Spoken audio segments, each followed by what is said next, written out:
to us. When God speaks, what does he say? The God who speaks. Visit stream.afa.net.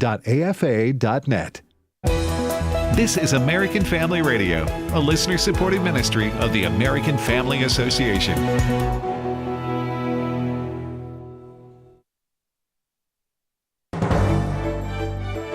American Family News, I'm Rusty Pugh. President Trump says the ceasefire between Israel and Iran is in effect after the deal initially faltered. The president earlier accusing both Israel and Iran of violating their ceasefire agreement just hours after he brokered a deal between them last night. Mike Tobin has the latest from Beersheba, Israel. The IDF says it was actually 2 missiles that violated the ceasefire, came into the north of Israel about 4 hours after the ceasefire was supposed to take effect. And Israel has responded to it by striking in Iran, hitting what they said was a radar array. Following that, Prime Minister Benjamin Netanyahu had a conversation with President Trump, and Israel is not firing into Iran any longer. All of that following a flurry, waves of missiles that flew from Iran into Israel this morning. One of them impacting the southern Israeli town of Beersheba, resulting in a great deal of destruction. There was a family of 4 that was inside the bomb room in that apartment building. They took a direct hit and did not survive. House Speaker Mike Johnson and other congressional Republicans holding their weekly press briefing today where they discussed the U.S. strikes against the 3 Iranian nuclear facilities over the weekend. House Republican Conference Chair and Michigan Congresswoman Lisa McClain praising President Trump for delivering peace through strength. Iran will never be allowed to attain a nuclear weapon. And if Iran continues to try to go down this path, prepare to face the full fury and wrath of American firepower. The House Financial Services Committee holding a hearing today to discuss the current state of the U.S. economy. Federal Reserve Chair Jerome Powell testifying before the committee, defending his recent decision to keep interest rates steady. Despite elevated uncertainty, the economy is in a solid position. The unemployment rate remains low, and the labor market is at or near maximum employment. Inflation has come down a great deal, but has been running somewhat above our 2% longer-run objective. The DOJ takes on Washington State's attempt to mandate the reporting of sexual abuse that's revealed during Catholic confession. Therese Crowley with more. It's called a confessional seal. What's said in the Catholic sacrament of penance is sacrosanct between the person and God, with the priest standing in for Christ offering God's forgiveness. Now the Department of Justice is suing Washington State over a new mandatory reporting law requiring a priest to break the seal and report any confession of abuse to the state. Governor Bob Ferguson signed the law requiring a priest to choose between state criminal charges or being excommunicated by the church for breaking the seal. The Trump Justice Department argues this violates the free exercise of religion for all Catholics, and DOJ will not sit idly by when states attack the free exercise of religion. The Fifth Circuit Court of Appeals has blocked Louisiana's proposed 10 Commandments mandate. Bronson Woodruff has reaction. This would-be law would have affected every public school and state-funded university in Louisiana. Matt Krause is of counsel with First Liberty Institute. He explained to AFN what it would do. Would have every public school in Louisiana put up a copy of the 10 Commandments in their classrooms. And so that's what HB 71 did. That's what was found unconstitutional by this panel. This was not the ruling his team was hoping for. However, his team did expect it. It's disappointing, but hardly surprising. He said once Louisiana got this panel at the Fifth Circuit, they knew there was a good chance the court might lean this way. Nevertheless, he said this is not the end of HB 71. However, we are confident that once the case goes before the full Fifth Circuit, which the Attorney General of Louisiana has already stated she's going to pursue, that the law will be upheld. So this is a temporary roadblock. Again, disappointing, but hardly surprising. This is by no means the last word on this topic, and we look forward to having HB 71 vindicated in a future hearing by the court. I'm Bronson Woodruff. And finally, the first potential hurricane of the season has formed in the Atlantic. Tropical storm Andrea has formed out in the open Atlantic Ocean, some 1,200 miles west of the Azores. Andrea is not expected to impact any landmass, and there are no watches or warnings posted anywhere, though cyclones at sea do pose risks for international shipping. In Miami, Eben Brown, Fox News. For American Family News, I'm Rusty Pugh. If we lose this cultural war, we're going to have a hedonistic, humanistic society. Discover the story of the culture warrior Don Wildmon and how he went head-to-head with Hollywood, Playboy, the homosexual agenda, and the Disney empire. The movement Don started paved the way for Christians to boldly stand for truth and righteousness in a hostile culture. Watch Culture Warrior today for free. Visit culturewarrior.movie.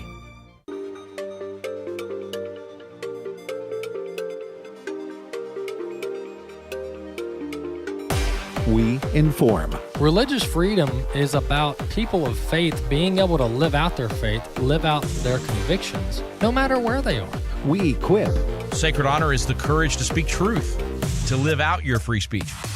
We also rejoice in our sufferings because we know that suffering produces perseverance, perseverance, character, and character, hope. This is At the Core on American Family Radio.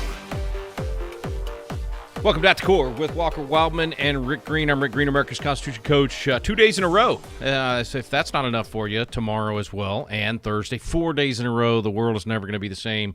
We're going to make it spin off its axis here. Anyway, filling in for Walker yesterday and be with you again tomorrow. But, man, so much happening. I got to tell you, I'm thinking about some of the things we talked about yesterday and just the whole trust the guy in the room thing. Recognizing that you've got the right guy at the table, making the decisions about how far to push, when to pull back, how to get the right people to the table. And what was it, 2, 3, 4 hours after we went off the air yesterday, and Trump's announcing a ceasefire already? I mean, this is remarkable, folks. I mean, it could literally end up being exactly what he's already dubbed it, the 12-day war, of course, reminiscent of the 6-day war. Who would have thought? I guess it's just one of these things, that there's so much about what Trump does that you don't see coming. There, you think he's just being, blunt and brash, and often it's actually playing a hand that is distracting everybody with their focus on the bluntness and the brashness.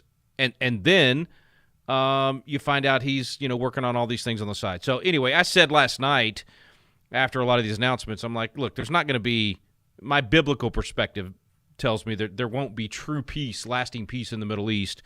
This is Ishmael and, Isaac and Ishmael we're talking about here. So all of this is always going to be temporary, even if it's just for a day or two or a few days or whatever it might be. Could it be years? Could he ultimately – produce some sort of a deal here that lasts for, a generation? I don't know. He says he's not for regime change, but, if they, break the ceasefire and do a lot of the things that probably is going to happen, he may change his mind on that. And again, I'm not sure that's not what he really wants. Anyway, so a lot of this is happening in real time. He's, convincing the Israelis to not continue to have an incredibly well executed offensive is in and of itself takes a lot. And then, of course, getting any kind of a promise that the Iranians will actually stick to is, of course, going to take a lot. But I will repeat something I said yesterday with regard to the way Trump presented this last Saturday night. When I was traveling last Saturday, so a lot of this stuff was happening while I was in the air and when I landed, and was trying to catch up with what had happened. I just had a chance to watch the short press conference or pieces of it, even as short as it was, and the way that he said what he said about no other military on the planet could do this, I think is a message to the world. And so this is about way more than just Israel and Iran. This is a message to Russia. This is a message to China. This is a message to the American people that we will use the tools at our fingertips to have peace through strength. We did not save the world from Nazism and communism and despotism just giving speeches. We had to fight. We had to fight World War I, World War II. We had to fight the Cold War behind the scenes. All of these things took leaders with the courage and the wisdom. That's the part we really got to pray for, because this is so dicey. But we had people throughout our history, thankfully, that God used at key moments in time to be willing to stand up to the bullies, to be willing to stand up to evil. And as a nation, America has been an incredible force for good because of using that power, because we had an economy that was incredible and something the world had never seen because of its foundation in biblical principles. We were able to defeat those evils that came along. And I think we lost sight of that over the last 20 years, maybe 30 years. I think because of some of the bad decisions and because of some of the poorly executed military actions and plans, people lost faith in the institutions and lost faith in the goodness of America. We saw some of the evil that was perpetrated by corrupt politicians and corrupt bureaucrats and corrupt leaders, and it caused us to start wavering in our conviction to say, I'm proud to be an American, or wavering in our conviction to say, hey, we're the good guys. We're going to use this power for good to stop evil, because let's be honest, there were times when we actually funded and supported and propped up evil. There were times when we actually perpetrated evil. So I don't ignore any of that. I'm not one of these people that just does the Pollyanna, wave the flag, and America's always the good guy. I think we have to do the good, the bad, and the ugly. I think we teach it all. I think we analyze it all. I think we have to be open to study those things and dig out the corruption and point it out and not run from it. But overall, on balance, you take the American story with warts and all, the good, the bad, the ugly, there's nothing close. I mean, frankly, the children of Israel would be the closest. And maybe if you take the entire story of the children of Israel, you have to say, okay, their story's even greater. But I just think that we have forgotten that on balance, what's happened through the United States and because of the United States, in even the last 50 years, let alone the last 100 years, the entire world has benefited. And how many times have our men and women been willing to put themselves in harm's way, lay down their lives, not just for their friends and their fellow countrymen, but for their fellow human beings around the world, to help them get out of tyranny, or to stop tyranny and draw a line in the sand and not let it spread any further across the globe? I mean, how many times America has been willing to be that force for good? And it's not just that people around the world forgot that. We forgot that. Americans forgot that. And even were taught the opposite. We allowed our education system to use our dollars, our money, to indoctrinate people to think that America's evil, to basically teach the same thing Iran's teaching their kids and Hamas is teaching their kids, that America and Israel are the great Satans, that we're the bad guys, when we're the ones trying to save lives, trying to allow for peace and prosperity, doing everything we can to keep the world safe. So it is a travesty, and frankly, our own fault that our own education system taught our children to hate their own nation and not realize what an incredible force for good it has been. This is why you see the riots in the streets and the protesting and the No Kings rallies and the Black Lives Mafia rallies and the Antifa and all of that nonsense is directly downstream from an education system teaching them that they should be in the streets, that they're actually protesting evil America. America's been, imperialistic, whatever nonsense that they've taught. And so, unfortunately, we didn't do enough to fight back against that. And I hope that's turning, and I'm hoping that this moment, this historical time of the last 48 hours, 72 hours, I hope that this is a reminder of how powerful America is, but how she uses that power for good, not for evil. You don't see America saying to the world, I mean, think about in 1945, we could have said to the world, look what we did to Japan. Look how we used that power to stop them from perpetrating evil and attacking us and doing the things that they were doing. We used that to stop them. You see the devastation. Now, we will use that against anyone in the world that does not submit to us. I mean, we were the only superpower at that point. We're the only ones with the bomb. So we could have made the world our slaves. We could have caused the entire world to bend its knee to America. And instead of doing that, what did we do? We took our money and we went and rebuilt the very nations that had attacked us, and we gave them their freedom. Now, that in and of itself is a story that should be told with pride, should be told with a sense of patriotism. And instead, what do we teach kids today? That America was evil, that America killed all these innocent people and used the bombs, and that we became imperialistic, and that, what land, as Colin Powell reminded everybody 2 decades ago, what land have we ever asked for in other nations? Only enough to bury our dead. Only enough to be there to protect them. Only enough to, I just think we have got to do better at telling the American story and the force for good that we are. And I think what's happening right now, because Secretary Hegseth and Marco Rubio and President Trump are articulating the goodness of America and why you would want to fight for America, I think we're seeing a resurgence. The reason you got these record recruiting numbers in the military right now is because that pride and patriotism is coming back. And we're starting to get that, sort of like previous generations of Americans that, wanted to serve their country because they love the values of the country. We're starting to get that again. And I like to, constantly come back to the 250th and the fact that we, during this next year, we're going to be celebrating the 250th of the country. The 250th of the Declaration will happen a year and a couple of weeks from now, or a year and 1 week from now. And I always like to take people to the actual language of the Declaration, that they are declaring the causes which impel them to the separation. And the cause that Lincoln talked about in his Gettysburg Address, that you have an increased devotion to the cause for which they gave the last full measure of devotion.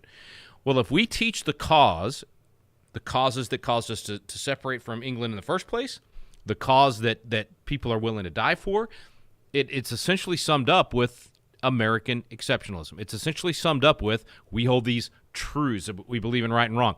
It's summed up with the idea that not only is there a creator, but our freedom and our rights come from our creator and must be lived out with a respect for the authority of our creator.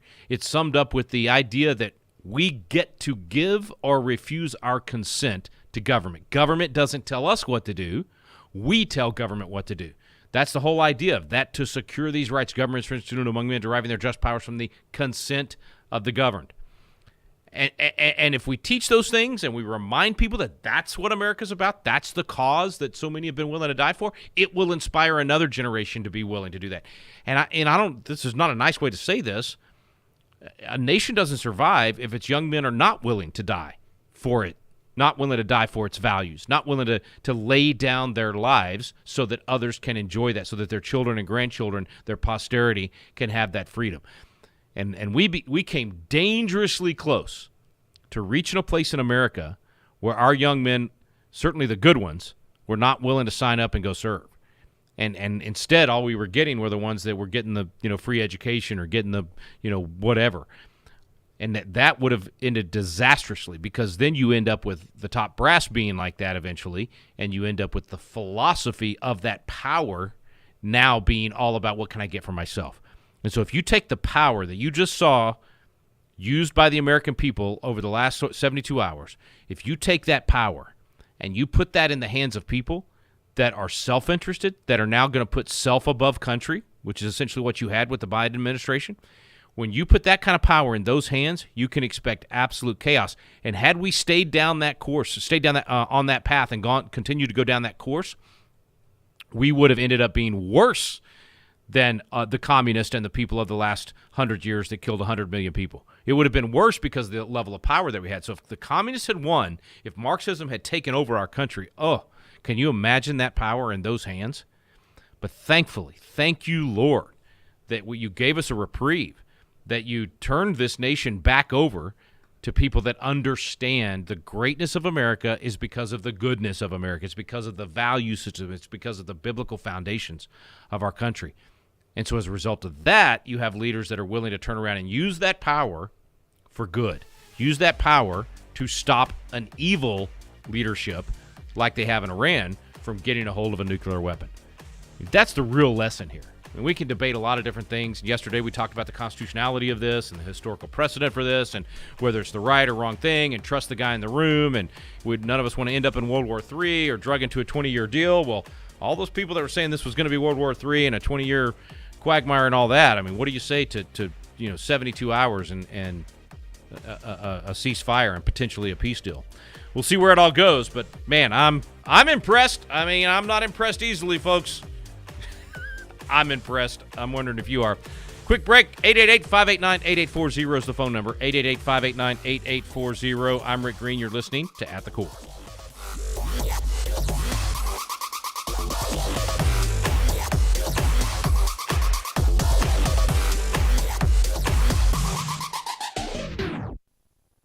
For just as the body is one and has many members, and all the members of the body, though many, are one body, so it is with Christ. For the body does not consist of one member, but of many.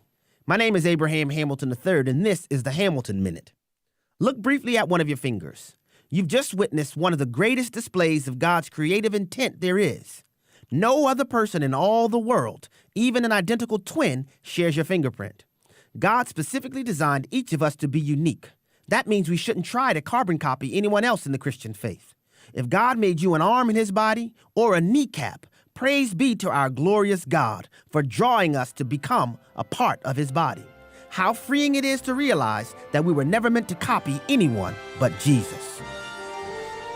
Listen each weekday from 5 to 6 p.m. Central for the Hamilton Corner with Abraham Hamilton III, public policy analyst for the American Family Association. The Ten Commandments are the foundation of a life that pleases God. God gave us rules because rules can keep us safe from danger. They help us to know what is right and wrong. They are God's word. They are God's laws, and they show that all humans are sinners. When we instill them in our children, their lives will be forever changed. They show us the way to live, the way to love our neighbor, the way to love God with all their heart, with all their soul, and with all their mind. Soli Deo Gloria. To God alone be the glory. The Ten Commandments Speech Challenge is a great way to get our youth aged 7 to 17 to learn and really focus on the depth of the Ten Commandments. All they have to do is write and present a 3 to 5 minute speech on why the Ten Commandments are important, with special emphasis on the first commandment. It's also a great family project because you can help them write and record their speech before June 30th. All the details are at afr.net/10 commandments. Hello, everybody. I'm Walker Wildmon, Vice President here at American Family Association. Well, my brother Wesley and I were following in the footsteps of my dad, our dad, and my grandfather, Don Wildmon, by leading tours to places of the Bible. And so this next March, we're going to be going to Greece and following the footsteps of Paul. So we're so very excited about this trip, and we'll hope you'll join us. Here's a couple of the places that we're going to visit. We're going to visit Philippi, Thessalonica, Corinth, and all the various Greek cities that you read about in the book of Acts and Paul's epistles. And so you can find the dates, locations, pricing, and much more over at wildmangroup.com. You can also find out more about my dad's trip and my mom over to Israel. They're going to be in Israel in March as well. These trips are back-to-back, and you can do both if you would like. All the information about Footsteps of Paul, Greece, Israel, all of these trips in March of 2026, just visit wildmangroup.com. This is At the Core on American Family Radio with your host, Rick Green. Welcome back to At the Core with Walker Wildmon and Rick Green. I'm Rick Green, America's Constitution Coach. Thanks for staying with me today. Phone number is 888-589-8840. That's 888-589-8840. Would love to hear your comments, questions, insults, whatever you got. Call in. It might be about Iran-Israel. That seems to be the topic of the, start to say day, but the topic of the week, and maybe for weeks to come. Could be on the verge of very historic changes, or this whole thing could quiet down very quickly. We may or may not have taken out their nuclear capabilities, and everybody goes to a somewhat quasi-normal, and the regime doesn't change, and Iran continues under a tyrannical government, but less able to cause the problems around the world that they've been causing, and less able to do Israel harm. That could be where we end up. Or it could be that they are so weakened by the time this thing is over that there is the potential for a regime change. And, of course, this phrase regime change that everybody's throwing out there and indoctrinated with that, and that is their, indoctrinated with that, and that is their, the cancer of Islam that has become not only their religion, but just their obsession, their absolute obsession with wiping Israel off the face of the planet. And so how do you change that regime and actually change that mindset? And that is why I think it's wise that President Trump is not making that the goal. I think that was one of the areas that Bush messed up back in the response to 9/11, was that the desire became changing the mindset and the regime, not only toppling Saddam, but somehow convincing the people of Iraq to crave freedom and love freedom and love the principles of freedom that we're so used to here in America. And that is an incredibly difficult thing to do. That is you cannot force that on people. There has to be an overtime. I mean, take even with Japan. When Deming went over and the education system there, he's teaching them the principles of free enterprise, and there it took, and what was it, 30 years? Well, let's see, 30, 45. Yeah, roughly 30 years later, 40 years later, they're dominating the auto industry. I mean, that's pretty remarkable that those principles would take hold that fast, and in a generation completely turn that around. It's much more difficult with the Middle East and with a country like this, where the religion of this radical Islamic mindset of killing Jews and all the things that they teach, that is a much more difficult thing to turn around and to, what's the word I'm looking for? Basically to eradicate and to just get that, dig out that sickness. And so I am not holding out hope for that. God bless them if that happens. It's certainly the peace dividend that would give to not only Israel but America and the world would be phenomenal, because they are, in fact, without question, the chief funder of terrorism around the world. But that's not, the president's made it clear that's not his stated goal. The stated goal is to prevent them from getting nuclear weapons. So I don't know. I still have not seen, and maybe I'm just not looking in the right places, I still have not seen any, firm confirmation that was done, that the bunker busters worked and that they actually destroyed all the facilities, and not just the entrance to the facilities and the ability to do the research that they were doing quickly, but actually destroying the research itself and destroying the facilities. They say that that's happening. They say that they were even, we're hearing little maybe leaked reports of that sort of thing.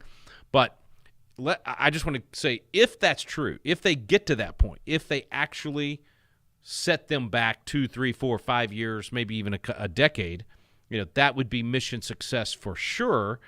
And then, of course, if you're able to give Israel a peace dividend from Iran, where you've got a strong enough America that has shown, with what Donald Trump did on Saturday night and the American military did on Saturday night, showing Israel that, hey, we can be there in, 32 hours, 36 hours, literally launching from Kansas. I think that's where they were. I mean, folks, that's remarkable. This is not, Ed Rush, a friend of mine that does Flashpoint with me, a show I do on Monday and Tuesday nights. Ed Rush was talking about this last night and just pointing out how incredibly miraculous it is that the war game has changed that much. And Ed was a fighter pilot, and he was just talking about how, instead of having to transport an army around the world and have a base that you can launch these kind of flights from and all that, to be able to take off in the United States and refuel along the way and carry out a mission like this, I mean, that tells the whole world, do not mess with America. Do not harm Americans around the world. I think that dividend from this particular mission is going to be significant. I think that makes Americans safer everywhere in the world. So this is way beyond just stopping Iran from being able to get nuclear weapons. This is a president that has shown American strength and told the world, we will use the power that we've been given, as I was talking about in the first segment, for good, and we will use it to stop evil. And that ought to make you feel good as an American. That ought to make you stand up and salute, and stand up and get some goosebumps whenever the national anthem is played and we do the Pledge of Allegiance. I mean, this is the America that frankly a lot of us grew up in, and that we started wondering whether or not it still existed. This is the America that we started to think for a while there, I'm not so sure that that we're the same place we used to be. In fact, I remember Matt Walsh coming to Patriot Academy years ago, probably 5, maybe 8 years ago, and he said to the Patriots, he's literally right there, Patriot Academy at the Texas Capitol, and he says to them, America's not a great nation anymore. And then it was silent. And the whole room's going, wait, what's he saying? America's not a great nation anymore. We're and he goes, a great nation does not kill 60 million of its own through abortion. A great nation does not export to the rest of the world this radical gender ideology and pseudoscience, and just goes down the list of the evil things that America's done over the last few years. And it made these kids and me sit there and say, okay, this is what he's saying is right. Now, what do we do to make America great again? I mean, this was it might have even been 10 years ago, because it was before President Trump came along. And so it was before the Make America Great Again theme. But it made us think about it. Yeah, I think it was actually like 2013. It was when Walsh was not even, didn't have a TV show or any of the things with Daily Wire. He was just doing the column that he had with 5 million people reading his column. And it really started making me think, okay, I have pride in America. I'm thankful for the evils that we eradicated over the years. How do I do my part to make America that great, that greatness that Walsh was pointing out that we didn't have anymore? How do I bring that back? How do I actually make it to where we once again are great? And that's really what got me thinking about how to do these Constitution classes and these the teaching of the Declaration principles, and really got me thinking about, okay, what are the inputs that would make America great again, and what are those things, those inputs right now that are making America do evil things? How do we get rid of those? And if we will think like that and just simply break this thing down to garbage in, garbage out, good stuff in, good stuff out. It's that simple. And so what are the good ingredients that will cause Americans to be powerful, to be have ingenuity and create things and do all of the free enterprise pursuit of happiness thing that made us powerful in the first place? So you got to be able to create that power, which happens when you fall in line with the laws of nature and nature's God, and you do things God's way. It's a Deuteronomy principle. I mean, you do it His way, you're blessed. So number one, what are the ingredients that will cause us to do that? And then, number two, what are the ingredients that will cause us to use that power, once created, for good and not evil? And that's the whole reason Patriot Academy exists. That's why we teach the things that we teach, is to get people to just stop for a second and say, what does it mean to be an American? Who am I as an American, and what is it that I really believe? What am I willing to die for? What am I willing to live for? And when you get people to start thinking like that, you can rebuild those foundations and make America great again. And then, of course, this Donald Trump guy comes along. That becomes his slogan. And he actually took some steps in that first term to move us in that direction.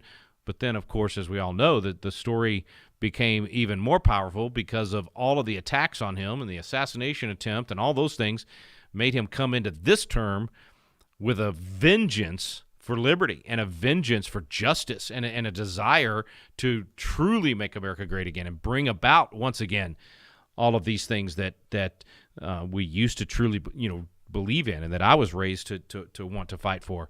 So I think that's what we're seeing on full display right now, is a restoration of pride and patriotism in the American value system, that we can justifiably say, I can be proud of my country. I can be patriotic. We are using our power for good, not for evil. We're not perfect, and there's going to be presidents in the future, should the Lord tarry, that potentially could be as bad as Barack Obama and Joe Biden and use our power for evil instead of for good, or for their own self-interest, which is really the story of Joe Biden. That could happen again in the future, but that's up to us, we the people. But on par, overall, if you take the 250 years of our history and you look at it objectively, I'm saying not even through a biased red, white, and blue lens, just look at it objectively, you have to come to the conclusion, wow, this is a nation that literally saved the world from Nazism and communism and despotism, did not ask the world to then become our slaves, funded the rebuilding of the nations that attacked us, and then turned around and squandered that by just getting fat and happy and lazy. And now we've been awakened by just a little bit of tough times, and we have the opportunity to rebuild the walls and make the nation great again, and we have a leader in the White House that will use that greatness for goodness. I mean, folks, come on. You couldn't live at a better time. You couldn't ask for a better table to be set for us to be able to have an influence and an impact on the world around us in a positive way. Everything that we teach here, everything we talk about on At the Core, everything that American Family Association was created for. I mean, everything in Don Wildman's vision for this, everything that David Barton started Wall Builders for, everything that he and Cheryl have been about, everything that Kara and I have been about with Patriot Academy, all of it points to this moment in time right now to quite literally rebuild the walls and to have not have to do this, going uphill against the grain, against the culture, and against a tyrannical, powerful government that's trying to stop us from doing it, which is where we were a year ago. And that's how I felt a year ago. It's like, man, we're having to do all of this against impossible odds, which is no different than what the Founding Fathers had to do. So I was willing to do it and joyful in the fight. But now we get to do it with the wind at our back. Now we quite literally have an American people that is saying to us, I want to be a part of this. What do I do? And if you're not hearing that in your circles, I just want to encourage you. You need to open your doors and shout from the rooftops, and I mean that in terms of literally your rooftop if you need to, but certainly on social media or at your church. Convince your pastor to let you, play a video about the Rebuilding Liberty class and invite people at your church to be a part of it. I mean, I'm just telling you, if you will take those steps, you will find those circles, and you will find people that you can lock shields with to rebuild liberty in your community. It's going to happen in communities all over this nation. I think what we just saw happen over the last 72 hours is going to help fuel that fire.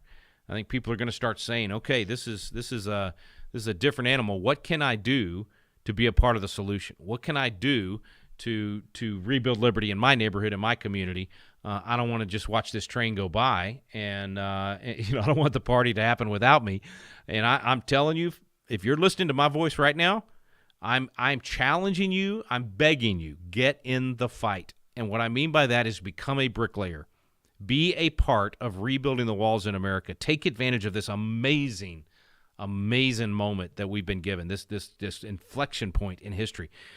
There's a lot of ways to do that, but I give you about 12 different ideas on what to do in my new book, Rebuilding Liberty, just in time for the 250. That's literally a blueprint.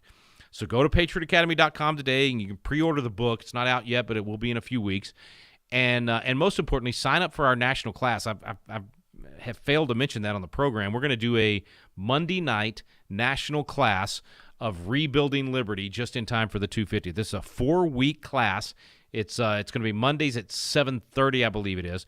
But if you go to patriotacademy.com, you can sign up. It's free, and I'll be live with you on Monday nights for 4 weeks, starting this coming Monday night, June 30th. And it'll just be about a 45-minute video that we'll watch together. It's David Barton, Tim Barton, Victor Marks, my pastor Jimmy Pruitt, Charlie Kirk, Rob McCoy, lots of folks. Anyway, what we'll do is on Monday nights at 7:30, we'll watch this video for about 45 minutes, and then I'll be on live to talk about what we just learned and what the action steps are. And we'll have a guest every week that's maybe somebody that was in the video or somebody else coming on to talk about what you can do locally to help rebuild. So don't just watch the news and be in awe of what's happening if the ceasefire holds and all these different things that are happening. Start thinking, okay, all right, thank you, President Trump. Thanks for doing that. Now what can I do? And then answer that question with, be a part of rebuilding liberty in my community. That's the answer. That's what you can do. You can rebuild liberty in your community, and we will help you do that. We'll come alongside you. We'll give you a track to run on. We'll give you a lot of options for how to do that. You don't have to do all of them. You just pick one or two. But everybody can be a part of rebuilding liberty just in time for the 250. All right, I got to take a quick break. I'll be right back. This is Rick Green. You are listening to At the Core with Walker Wildmon and Rick Green.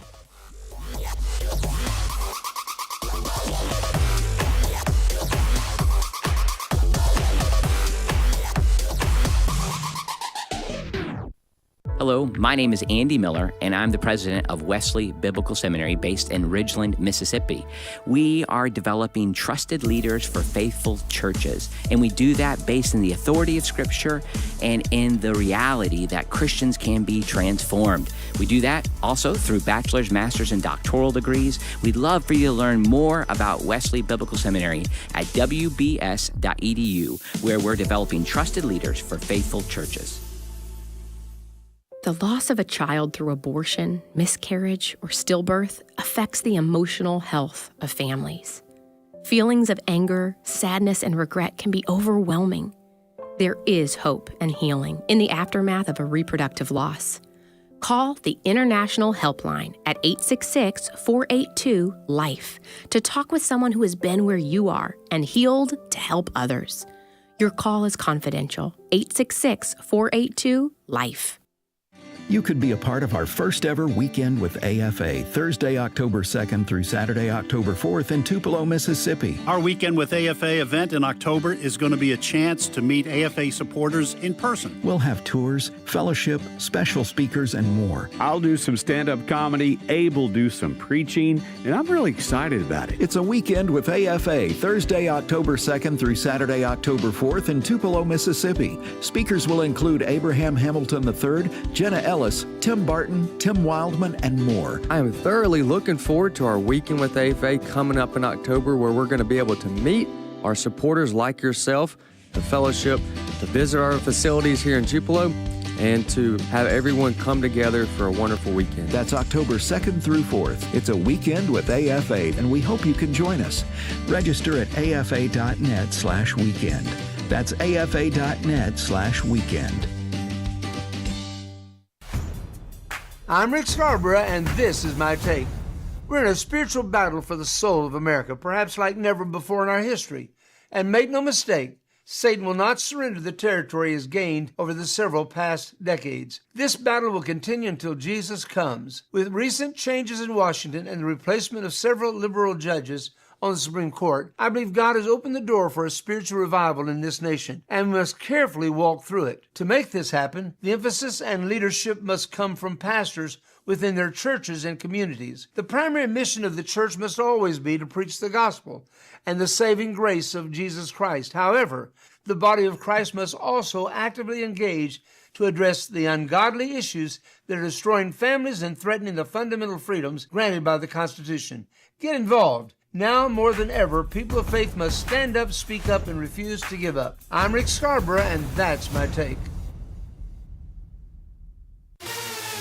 This is At the Core on American Family Radio with your host, Rick Green. Welcome to At the Core. Welcome back to At the Core with Walker Wildman and Rick Green. I'm Rick Green, America's Constitution Coach. Thanks for staying with me for our final segment today. Of course, huge developments in the Iran-Israel conflict, an amazing turnaround. Even the idea of this little attack that Iran had on our base in Qatar. Is it Qatar or Qatar? I hear everybody say it both ways, and so I don't know which way to do it. I feel like Sean in the TV show Psych. I've heard it both ways. Anyway, I couldn't help but chuckle last night as I was reading about that and realizing that the shelter-in-place order for Americans lasted, a few hours. How long was the shelter-in-place in California by Gavin Newsom hiding from a virus you got a 99.9% chance of survival? I mean, what a difference between the safetyism approach of the wimps that don't know how to use American power and that don't know how to defend Americans and that buy into all the leftist woke stuff, the beta males out there like Gavin Newsom. What a difference in how people get to live their lives when that's the leader versus a Donald Trump who understands what it means to be dangerous, who understands what Victor Marx calls being a dangerous gentleman. In fact, if you never read Victor's book, you should, The Dangerous Gentleman. His point in the book, of course, that you can't be a true gentleman unless you're capable of being dangerous. And you certainly don't want to be dangerous without being a gentleman. And I just think that's the kind of leader we have right now. I think that's what Donald Trump is. He's a dangerous gentleman. And he's willing to use the power for good when it's necessary, and restrain and not use more than he should in terms of that power, and certainly not, I mean, even the difference between the Trump of 2020 and the Trump of today, Because you remember in 2020, Trump actually got sold the bill of goods from, Pope Fauci of the COVID cult religion and Dr. Birx and all the other hacks that lied to the American people and lied to President Trump. And he was trapped and kind of had to, it was almost like he had to go along. And I don't think there is a chance in the world that he would fall for that again today. He's a different, dangerous gentleman today, unwilling to be swayed by that. Exhibit A, for what I'm saying to be the truth, his own movement has there's been attempts to make it split in half over standing with Israel against Iran. And you have these people that are, they were certainly part of the MAGA movement. They were people that campaigned for Donald Trump, very vocal supporters of Donald Trump, a big part of helping Donald Trump get over the hump and win. And they have been, very vocally against helping Israel, in my opinion, to the point of buying into a lot of the anti-Semitic lies. I'm not saying they are anti-Semitic, but they are buying into a lot of the anti-Semitic lies, and they're repeating some of this nonsense about, is this really the Israel that's the Israel of the Bible? I mean, that is just that is not even doesn't logically make sense. And in the face of that, President Trump could have easily said, "Hey, you know what? We're gonna be careful. We're gonna walk a tightrope here," and da da da da da. No. He stood shoulder to shoulder with Netanyahu. He stood with Israel as we're biblically commanded to do, and he did not back down. I mean, that to me, it tells me this is not the President Trump of 2020. Now, that was a pretty good President Trump in the first term. Frankly, fourth best president in our history. And I even moved him ahead of Ronald Reagan. That's saying a lot for me. But now, man, I'm probably going to have to move him ahead of Calvin Coolidge now. He's going to move into slot number 3. And by the end of the 4 years, he just may move ahead of Abraham Lincoln and be number 2. I don't think there's any way you're going to topple George Washington out of the number 1 slot. That would take, I started to say it would take world peace, but he's getting pretty close. No, I'm being facetious. I don't think anybody's going to accomplish world peace other than Jesus Christ himself. And all of these, peace deals are temporary and fragile. And, it is very much peace through strength and essentially the same detente that we mutually assured destruction kind of deal that we've had with the Soviet Union, for decades, and even now with Russia. So I'm not setting unreasonable expectations here. I think President Trump's already way exceeded my expectations. It's truly, truly remarkable what he's been able to do in just these first. What are we at now? 5.5 months, almost 6 months, about to finish the 6th month. Well, in reality, I mean, he didn't come in until the 20th of January, so really we're right at 5 months. And it is absolutely remarkable what's been done. Now, I do not say that with an expectation that we take any kind of, oh, okay, well, then that means it's all taken care of. I get to take a vacation or I get to take a break. I believe the opposite. I think we press the gas harder and faster right now than ever in our lifetime. This is a window of opportunity, and we have a chance to shove that window open, wide open, and dive through and take back ground. What President Trump is doing right now is he's continuing to give us air cover. He's continuing to boldly take positions that defend the principles of liberty so that we can then turn around and be bold at the local level. I'll give you an example of this. I was with Ryan Walters earlier today. He's the superintendent of education in Oklahoma, and we were recording an interview for Wall Builders that'll air maybe tomorrow, maybe next week. But anyways, first time that I really got to talk to Ryan about some of the things that he's been doing in Oklahoma that are, I mean, quite frankly, they're just common sense. The type of thing we would have done 50 years ago in America, and everybody would have said, yeah, that just makes sense. That's what you do. But right now, they're blazing a trail. I mean, this guy, it is remarkable what he's doing in Oklahoma. He's essentially doing in Oklahoma with education what Donald Trump's doing at the federal level with the military and with everything. And anyway, so I'm talking to Ryan and just some of the things that where he's challenging the status quo with facts and with truth and with history and just, like I said, common sense, basic ideas. Let me give you a perfect example of what he's doing.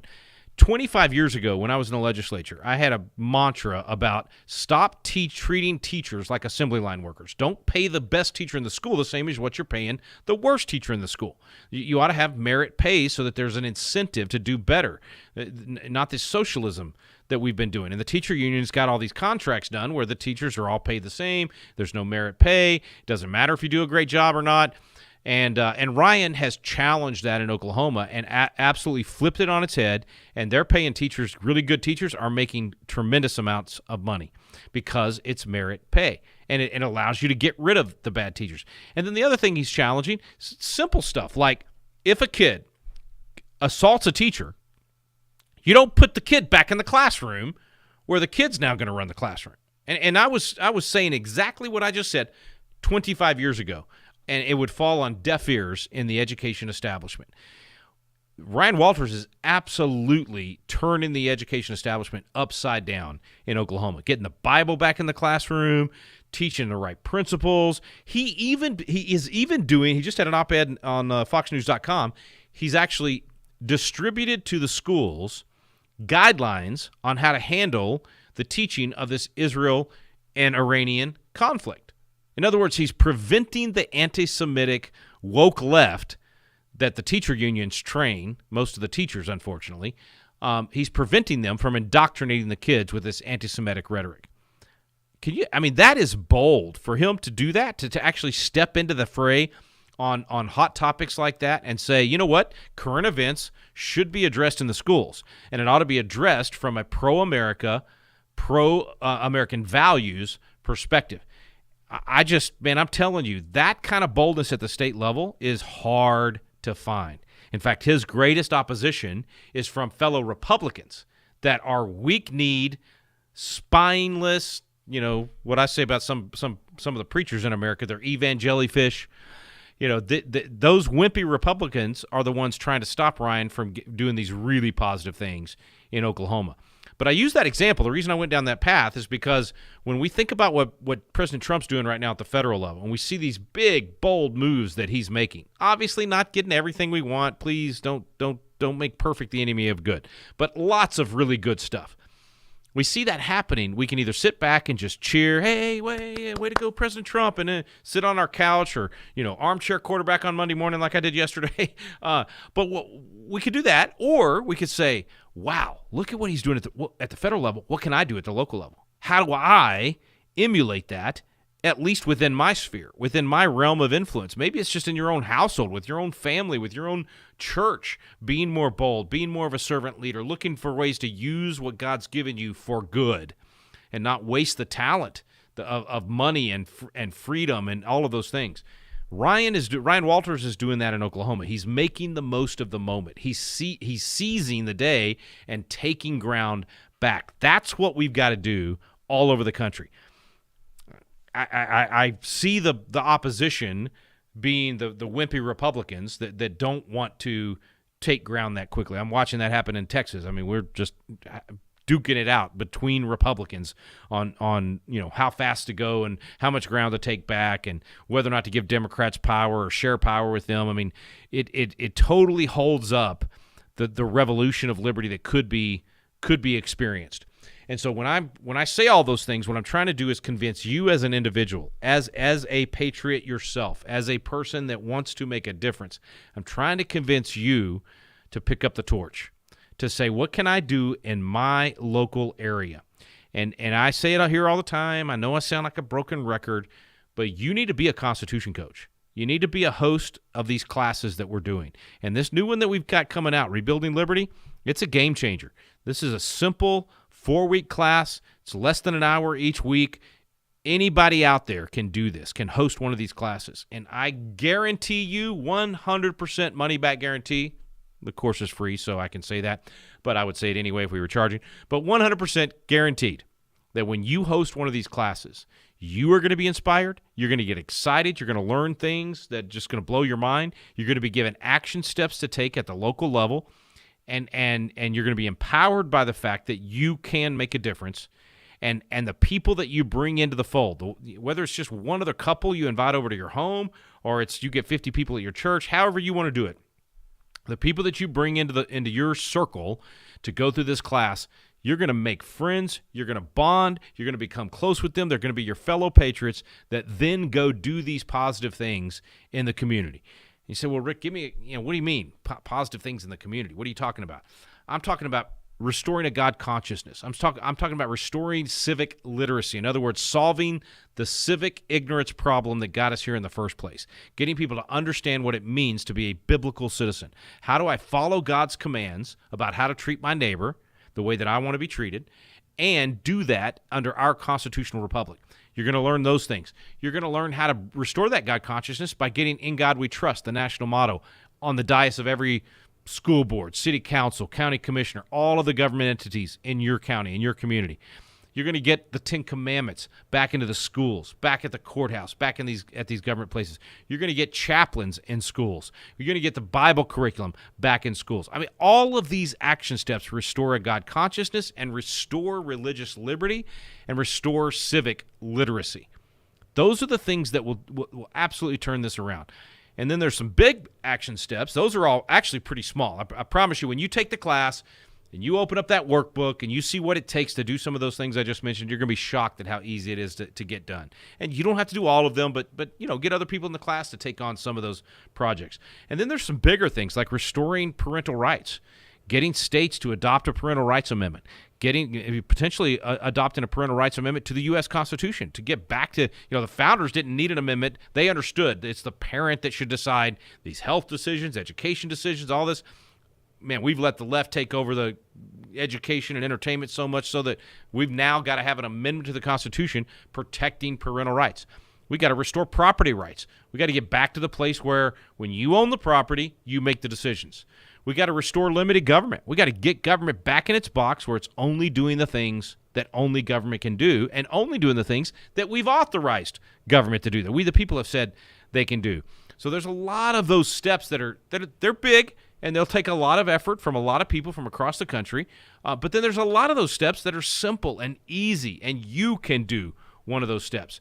I actually say in the book, The Blueprint for Rebuilding Liberty, it's a 12-step recovery program, but it's not like your personal 12-step recovery program. You don't have to do all 12.